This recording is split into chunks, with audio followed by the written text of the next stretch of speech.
Good morning student, कैसे हैं आप। चलिए आज हम करते हैं maths NCERT class 8 new edition exercise 3.4। अगर आपको मेरी वीडियोस पसंद आती हो तो प्लीज़ इन्हें लाइक एंड सब्सक्राइब कीजिए। Question number 3, explain how a square is. First है a quadrilateral, second a parallelogram, third a rhombus, fourth a rectangle. आपको एक्सप्लेन करना है कि स्क्वायर कैसे क्वाड्रिलेटरल हो सकता है, स्क्वायर एक कैसा पैरेललोग्राम हो सकता है, स्क्वायर कैसे रोम्बस हो सकता है और स्क्वायर कैसे रेक्टेंगल हो सकता है। स्क्वायर कैसे, ये सब तीनों चारों जो पार्ट दे रखे हैं कैसे हो सकता है स्क्वायर, तो इसे हमें एक्सप्लेन करना है। ठीक है, चलिए हम करते हैं फर्स्ट पार्ट क्वाड्रिलेटरल कि explain how a square is a quadrilateral. Quadrilateral कैसे कह सकते हैं एक स्क्वायर को। ठीक है, अब देखिए स्क्वायर की 4 साइड्स होती है, स्क्वायर में 4 साइड्स होती हैं, 4 एंगल होते हैं, फोर साइड ये हो गई। ठीक है ना, 4 साइड 4 एंगल होते हैं। ठीक है, क्वाड्रिलेटरल के भी क्या होते हैं 4 साइड्स ही होती है।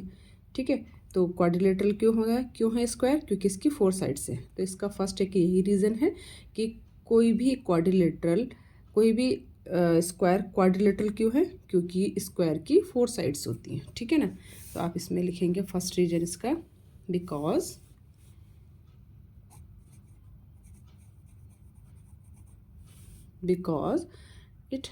It means square. ठीक है ना, इट हैज़ 4 साइड्स। ठीक है, ये हो गया इसका first answer, because it has 4 sides, इसीलिए क्या है ये क्वाड्रिलेटरल है। ठीक है, चलिए सेकंड पार्ट पैरेललोग्राम।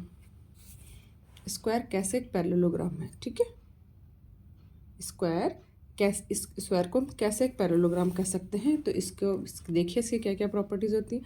पैरेललोग्राम आपका इस शेप का होता है, मान लो ABCD आपके पास एक पैरेललोग्राम है। ठीक है ना, अब ये स्क्वायर कैसे हो सकता है। ठीक है, क्योंकि पैरेललोग्राम की भी 4 साइड्स होती हैं। ये आपके पास कोई स्क्वायर है, ठीक है ना, स्क्वायर की भी 4 साइड्स होती हैं।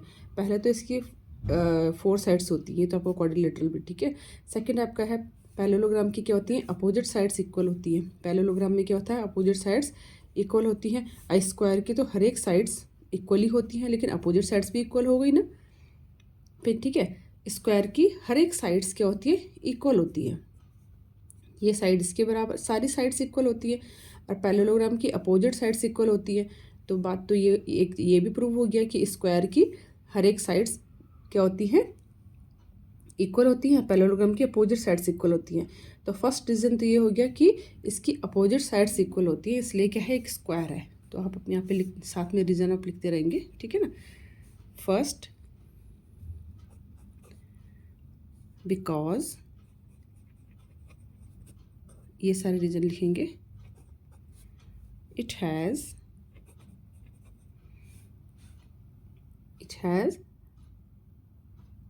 its opposite sides, its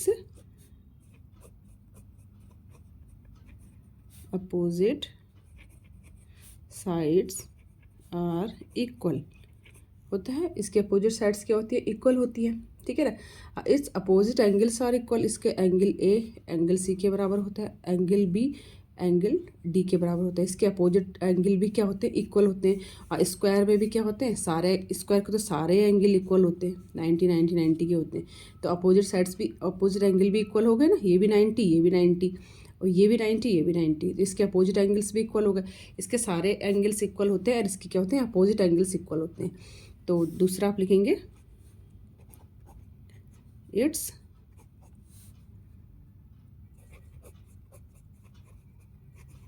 opposite angle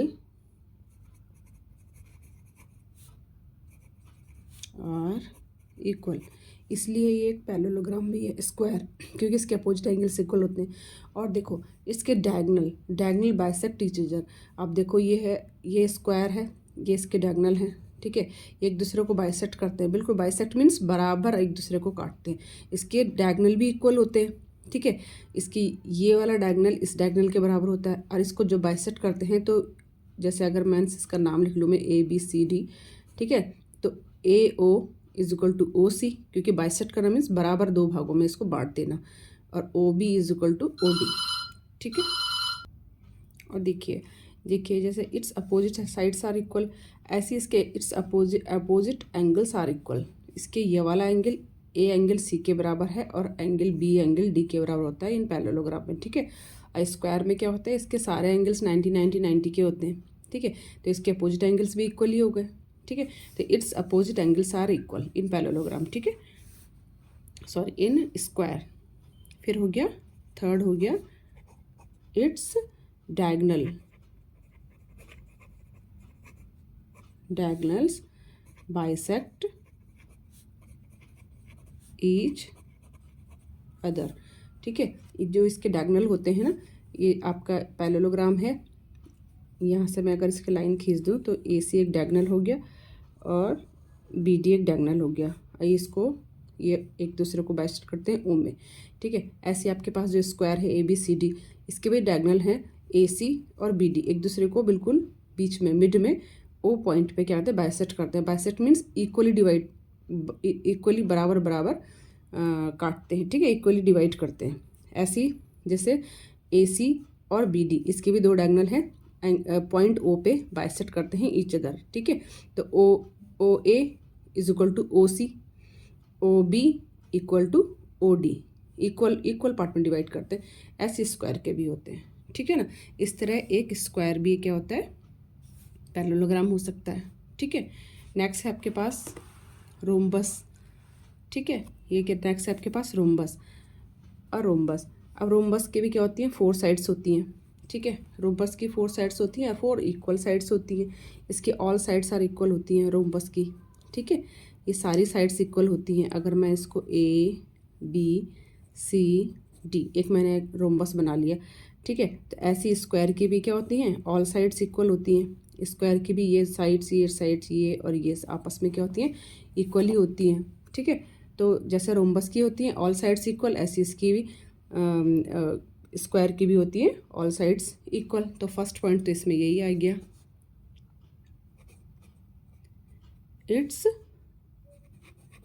all sides are equal, ठीक है। सेकंड पॉइंट है इट्स, अब देखिए its opposite angles are equal. अब इसके ये एंगल ये इसके बराबर, ये एंगल इसके बराबर, स्क्वायर में सब 90 90 होते हैं तो सारे इक्वली होंगे और अपोजिट तो इक्वली आएंगे फिर, ठीक है। ऐसे ही रोम्बस में क्या होता है, angle A is equal to angle C होगा, ठीक है। इसके अपोजिट एंगल्स इक्वल होते हैं और angle D is equal to angle B होता है, ठीक है।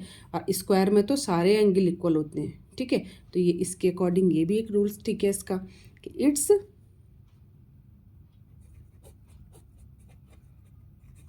अपोजिट एंगल्स आर इक्वल, इसके अपोजिट एंगल इक्वल होते हैं, ठीक है। देन थर्ड है, अब देखिए अब इसके its diagonal perpendicular bisect each other. अब इसके डायगोनल ये हो गया स्क्वायर के डायगोनल, ठीक है, बिल्कुल परपेंडिकुलर मीन्स ये 90 डिग्री पे काट रहे हैं। ये भी यहाँ से 90 बनाता है, ये भी 90 और ये भी 90, ठीक है। ऐसे इसके जो डायगोनल होते हैं बी डी, ठीक है, और ए सी, ये भी क्या होता है 90 90 पे बाइसेक्ट करते हैं एक दूसरे को, ठीक है। बाइसेक्ट भी कर रहे हैं और परपेंडिकुलर बाइसेक्ट मीन्स 90 90 के एंगल बना रहे हैं। तो ये जो डायगोनल है इसका ए सी और बी डी जो डायगोनल हैं एकदम क्या होते हैं, एक दूसरे को 90 डिग्री पे बाइसेक्ट करते हैं, ठीक है। तो इसको हम लिख सकते हैं इट्स डायगोनल्स परपेंडिकुलर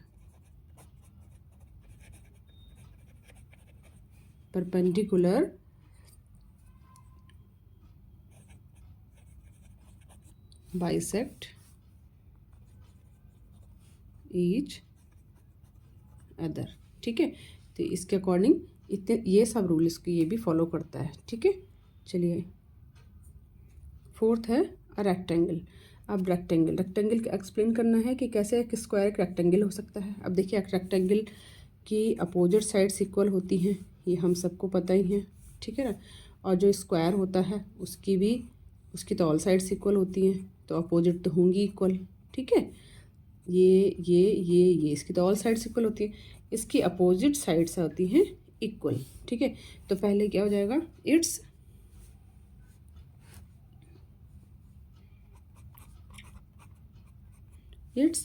अपोजिट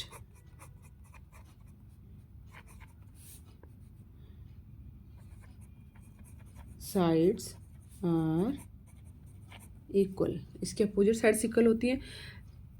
और नेक्स्ट हो गया its angle, opposite angles are equal. ठीक है, अब देखो अपोजिट क्या, इसके भी ऑल एंगल्स इक्वल होते हैं। ठीक है, अपोजिट भी क्या, ऑल, और इसके भी ऑल एंगल 90 के होते हैं। और स्क्वायर में भी क्या होते हैं, सारे क्या होते हैं 90 के होते हैं। ठीक है, तो इसके ऑल, सेकंड हो गया its all angles are 90 degree. ठीक है, इसके भी सारे एंगल्स 90 डिग्री के होते हैं और इसके भी सारे एंगल 90 डिग्री होते हैं। Its diagonal equal bisect each other. अब देखो इस ये करते हैं स्क्वायर के बाइसेक्ट करते हैं ईच अदर। अगर हम इनके डायगोनल मिलाएंगे AC और BD मिलाएंगे तो ये भी आपको क्या करते हैं, आपस में एक दूसरे को क्या करते हैं, बाइसेक्ट करते हैं ईच अदर। ठीक है, तो थर्ड लिखेंगे हम इट्स diagonal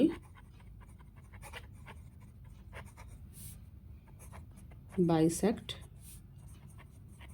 each other। ठीक है, ये हो गया हमारा क्वेश्चन नंबर 3 कंप्लीट। ठीक है, मिलते हैं हम नेक्स्ट वीडियो में, तब तक के लिए बाय, थैंक यू।